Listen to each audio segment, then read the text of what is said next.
A ver, la angustia. Todos conocemos esa sensación, ¿no? Esa opresión en el pecho, esa inquietud que a veces ni nombre tiene.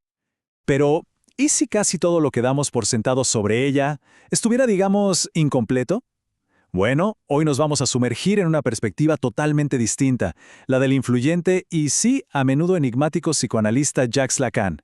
Es una invitación a ver la angustia como nunca antes se había pensado. Claro, es la pregunta del millón, ¿no? Porque, a ver, la sentimos, la podemos describir, pero ¿definirla? Uf, eso ya es otro cantar. Cualquiera podría decir que es como un miedo muy fuerte o una preocupación que no se va. Pero la respuesta que vamos a explorar aquí va mucho, mucho más lejos que eso. Y es justo aquí donde esta exploración se pone fascinante, porque Lacan lo que hace es invitarnos a dejar de lado todas esas definiciones de manual. Nos propone seguirlo por un camino que de entrada va a desafiar nuestra intuición, y es que nos va a mostrar que la angustia no es para nada lo que parece. Muy bien, entonces, la angustia no es miedo. Este es el primer paso, el punto de partida fundamental en el pensamiento de Lacan. Hacer esta distinción súper clara. Para él, la angustia y el miedo son, bueno, son dos cosas radicalmente diferentes. A ver, pensemos en esto. El miedo siempre tiene un objeto. Es decir, uno le tiene miedo a un perro que ladra, a un examen difícil, a hablar en público. Se puede nombrar la causa, ¿cierto? Pero la angustia es otra cosa. Surge justo cuando ese objeto no está, cuando no hay nada específico a qué temer. Es esa sensación frente a la nada, a una incertidumbre que los deja sin palabras. Por eso Lacan dice que no es una simple respuesta a una amenaza, sino que es una señal de algo mucho más profundo. Entonces, ¿cómo nos orientamos en todo esto? Bueno, aquí entra el mapa de Lacan. Para poder navegar este territorio tan complejo, él nos da una especie de mapa. Sitúa la angustia dentro de un marco con tres conceptos clave que nos van a ayudar a entender de qué va todo este malestar psíquico. Y este es básicamente el esquema que nos va a guiar.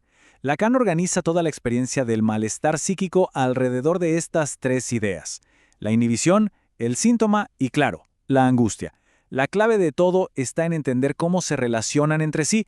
Si logramos ver eso, entendemos el núcleo de su teoría. Ok, vamos con el primero, inhibición. La mejor manera de pensar en esto es como un freno motor, literal. Es cuando una acción, no sé, hablar, caminar, cualquier cosa, de repente se vuelve súper difícil o hasta imposible. Es como si algo te frenara en seco. Una detención, una parálisis funcional. Luego tenemos el síntoma.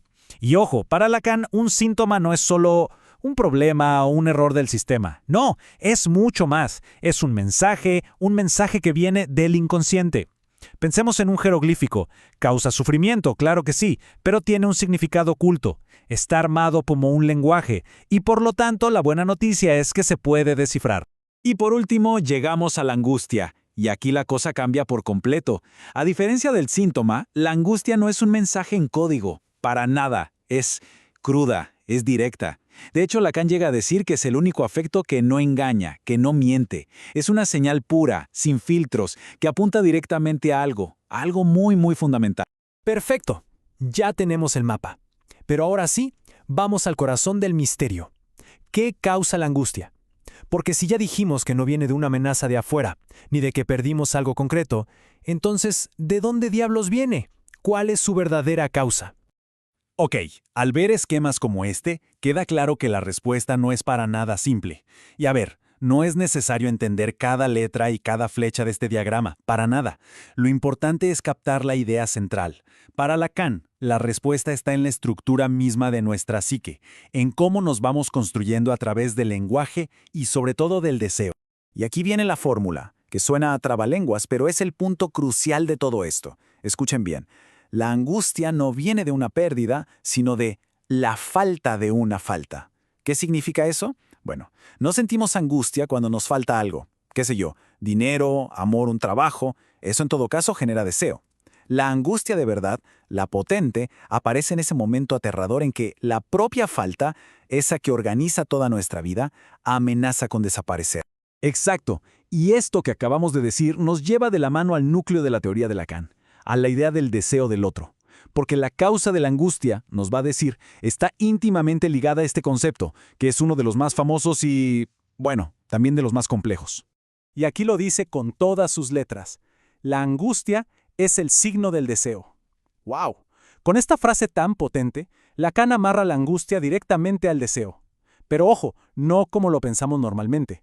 No se trata de desear un objeto, de querer algo material. No. Es algo mucho, mucho más profundo, más existencial.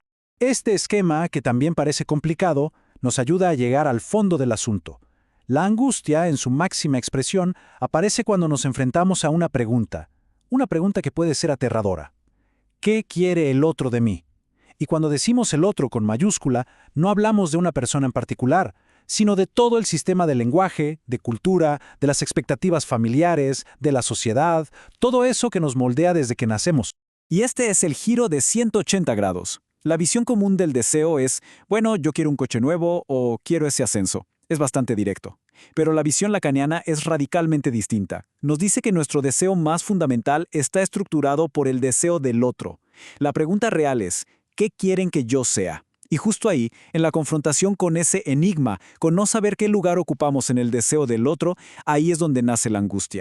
Así que como ven, esta perspectiva lo cambia absolutamente todo. La angustia deja de ser una patología, un fallo en el sistema que hay que curar o eliminar a toda costa. Se convierte en algo muy distinto. Una señal fundamental. Entonces, para ir cerrando las ideas, vamos a juntar todas las piezas. Primero, la angustia no es miedo, porque le falta un objeto claro. Segundo, es una señal directa, la única que no engaña. Tercero, surge de ese momento extraño de la falta de una falta. Y cuarto, y quizás lo más importante, es el signo de que nos estamos enfrentando al deseo del otro. Nos pone de frente a la pregunta, ¿qué soy yo a los ojos de ese otro? En el fondo, nos obliga a cuestionarnos quiénes somos realmente. Y con esto cerramos este análisis, con una pregunta que ya no es solo teórica. Si Lacan tiene razón, si la angustia es una especie de brújula que apunta a las preguntas más profundas de nuestra existencia, entonces, a lo mejor, la cuestión no es tanto cómo callarla o cómo eliminarla, sino más bien detenerse un momento a escuchar. ¿Qué es exactamente lo que nos intenta decir?